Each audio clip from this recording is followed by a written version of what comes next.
All right, let's dive in. Today we're taking a deep dive into Rich Dad, Poor Dad, specifically Chapter 5. Yeah, this one really gets to the heart of the book's message. It's the one all about how the rich, they view money differently, right? Exactly. And we had a listener write in and specifically ask us to break this chapter down, so let's get into it. Sounds good. So Chapter 5, it starts off with a comparison. Oh, right. Alexander Graham Bell, brilliant guy, comes up with a telephone, Mm-hmm. and people tell him it's a worthless idea. Oh, toy. Yeah. And then you've got, on the other hand, all these workers getting laid off, struggling financially. It's like the author's painting this picture of two totally different realities, right? Two totally different relationships with money.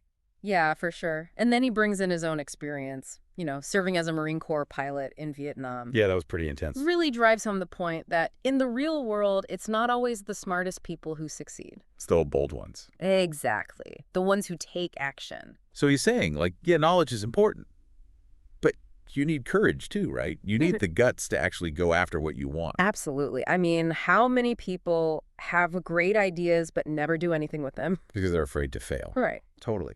Fear can be a huge roadblock, even when you have all the knowledge in the world. Have you seen that in your work? I mean, you deal with people's finances all the time. Do you see people holding themselves back because of that fear? Oh, all the time. One of the biggest challenges is helping people overcome that fear, to get them to see that they have more options than they think. So this whole idea of developing financial intelligence, it's about creating options. Exactly. It's about opening doors. Because let's face it, the world's changing fast. New technologies, new economies. Everything's moving so quickly. Right. And if you're clinging to old ideas, it's like trying to stay afloat with a worn-out life preserver. Okay, I like that analogy. So how do you start building this financial intelligence? How do you even learn the rules of the game? Well, that's where the author's board game, Cash Flow, comes in. Oh, yeah, I've heard about this. It's not your typical Monopoly game, is it? No, not at all. This is a game designed to teach people how money actually works. You make decisions about income, expenses, assets, liabilities. It sounds like real life. It is. That's the whole point. He even tells this story about a woman who got upset while playing Really? Why? because it mirrored her own financial struggles. Well, yeah. She hadn't taken an active role in managing her family's money, and the game was basically holding up a mirror to her reality. That's got to be tough to face. It can be, but the beauty of the game is that it allows you to practice, to make mistakes in a safe environment, and to learn from them. So it's about becoming more aware of how our choices impact our financial well-being. Exactly. And ultimately, it's about gaining more control over your financial future, feeling empowered instead of helpless. Would you agree? Absolutely. But okay, let's get real. A board game is one thing. How do you actually apply these ideas in the real world? Well, the author takes us through a real-life example of what he calls inventing money. This is where things get interesting. Yeah, he starts talking about buying, renovating, and selling houses in a down market, something most people would probably shy away from. Yeah, that sounds risky. But that's the thing, he was strategically investing, not hoarding cash. It's a whole different way of thinking about money. And it paid off. Big time. He breaks it down step by step, shows how he turned a $2,000 loan into $190,000 in assets Hold on, back up. How did he do that? by leveraging the down market to his advantage, understanding the ins and outs of real estate deals. It's not about luck. It's about skill and knowledge. It sounds like this 4 pillars of financial intelligence thing he talks about. Exactly. Accounting, investing, understanding markets, and the law. He argues that you need at least a basic understanding of all four to be successful. So he's giving people a framework, a set of tools to approach their finances differently. And it's not about becoming a real estate mogul, right? It's about being smart with your money no matter how much you have. Exactly. It's about empowerment. It's about giving people the knowledge and confidence to make informed decisions. Okay, I'm with you so far. But I'm curious, is this something anyone can learn? Or do you need some kind of special talent for this financial stuff? He actually addresses that. He talks about two types of investors: those who play it safe, buying prepackaged investments like mutual funds, and those who create their own investments, finding deals, putting them together. Sounds like he prefers the second type. He does. He likes the control, the potential for higher returns, but he also acknowledges that it requires a different skill set, a higher level of engagement with the financial world. So it's not a one-size-fits-all approach. Not at all. But the key point is this: Investing is not just about buying something and hoping it goes up in value. It's about knowledge. It's about understanding the game. So this is just the tip of the iceberg, isn't it? There's so much more to unpack in this chapter. Oh, absolutely. We've only just scratched the surface. We haven't even gotten to his incredible story about turning a $20,000 investment into a 30-unit apartment building. Oh yeah, that's coming up next. Can't wait to hear how he pulled that off. It's a great example of his planting seeds strategy, but we'll dive into that more in a bit. Sounds like we've got a lot more to discuss. Stay tuned, folks. We'll be right back after a quick break. And the more you learn about finance, the more opportunities you'll start to see. Yeah, it's like he's saying that knowledge, it unlocks doors you didn't even know were there. Exactly. Uh-huh. It's about being proactive, Yeah. not just reacting to whatever life throws at you. Right, right. Okay, so speaking of proactive, he's got this incredible example in the book, Uh-huh. turning a $20,000 investment into a 30-unit apartment building. How'd he pull that off? Well, it goes back to his whole planting seeds concept. Oh, right. Starting small, letting those investments grow. And then using those gains to buy even bigger assets. Exactly. It's all about building momentum, compounding those returns over time. Okay, that makes sense. Yeah. And he specifically mentions real estate and small cap stocks as his go-to investments. Yeah. Why those two? Well, for him, real estate, it's about stability, cash flow. Tangible asset, right? You can see it, touch it. Exactly. And then small cap stocks, those offer the potential for rapid growth. Okay, so a bit more risk involved there. Yeah, definitely riskier. Yeah. But if you choose wisely, the returns can be huge. Okay, so you've got your stable investments, your high growth investments. Makes sense.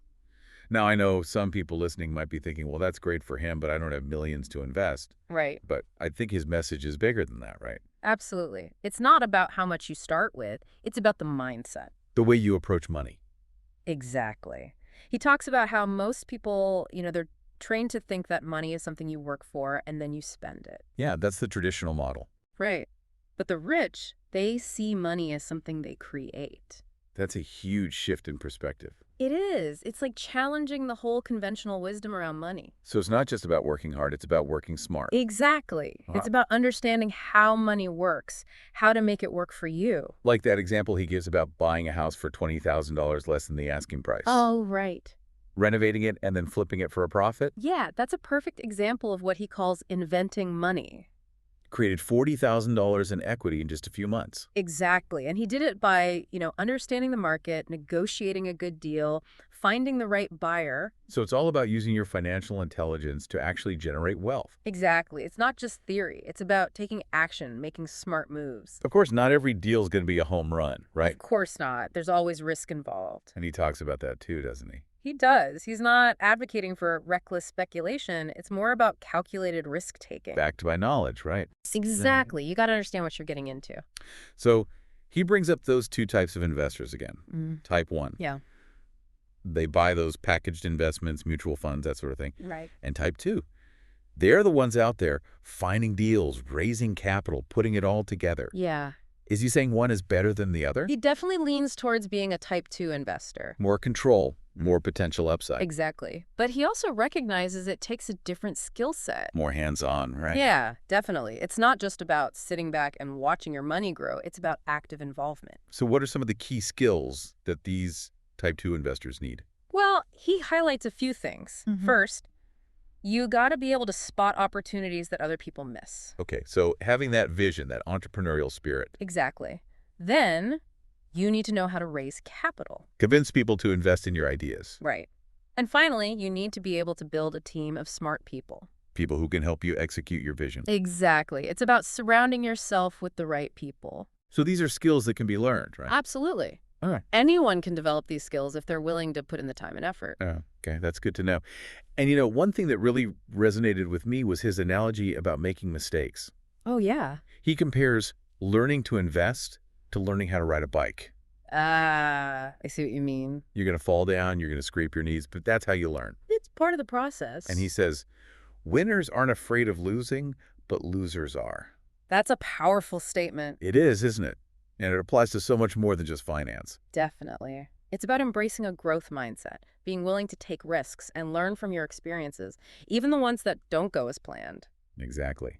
He sees failure as just a step on the path to success. Part of the journey. Right. It's a reminder that setbacks are inevitable, but it's how we respond to them that really defines us. It's all about resilience, bouncing back stronger. And that's what this chapter is all about, isn't it? Empowering yourself to take control of your financial destiny. Yeah, learning the rules of the game and then playing to win. It's about shifting from a scarcity mindset to one of abundance. Exactly. Believing in your ability to create wealth, not letting fear hold you back. It's about believing that there's enough out there for everyone. Yeah, abundance, not scarcity. It's not easy, but But it's possible. yeah, if you're willing to put in the work. He gives you the tools, the strategies, the roadmap. It's not some get-rich-quick scheme. No, it's about education, Yeah. empowerment. You know, one thing that really hit me, Yeah. he says information is the new wealth. That's interesting. It's especially in this day and age. Right, like in the past, wealth was all about land, factories, tangible stuff. Physical assets.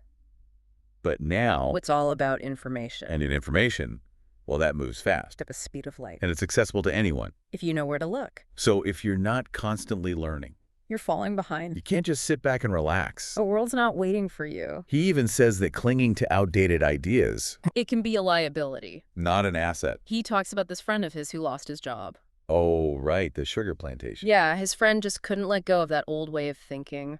Working hard at one job, expecting things to stay the same, But the world changed. and he didn't adapt. Got left A behind. cautionary tale for sure. Definitely. A reminder that we need to be flexible, adaptable. The world's not standing still. And that's where financial intelligence comes in. Being proactive, creating your own opportunities, Taking control. not just waiting for things to happen. Making your own luck. So as we wrap up this deep dive, Mm-hmm. what are the key takeaways here? Financial success, it's not just about luck. It's not just about hard work. It's about having the right knowledge, the right skills, Understanding how money works, how to make it work for you, and it's about recognizing opportunities, even when things seem tough, having the vision to see them, and the courage to go after them. taking calculated risks, managing your money wisely. Always learning, always growing. It's about building a life of freedom and abundance, For yourself, for your family, having the resources to do the things you love. to make a difference. He challenges us to think differently. To find those opportunities that others miss It's a call to action, an invitation to take control. of your financial future. And on that note, Yeah. we want to thank you for joining us. For this deep dive into Rich Dad, Poor Dad, We hope you found it valuable eye-opening, and that it inspires you to continue your own journey. toward financial freedom. Remember, anyone can achieve financial success. It's not a secret reserved for the wealthy. It's about knowledge, it's about action. It's about taking control of your own destiny. So keep learning, keep growing, and keep striving. To create the life you deserve.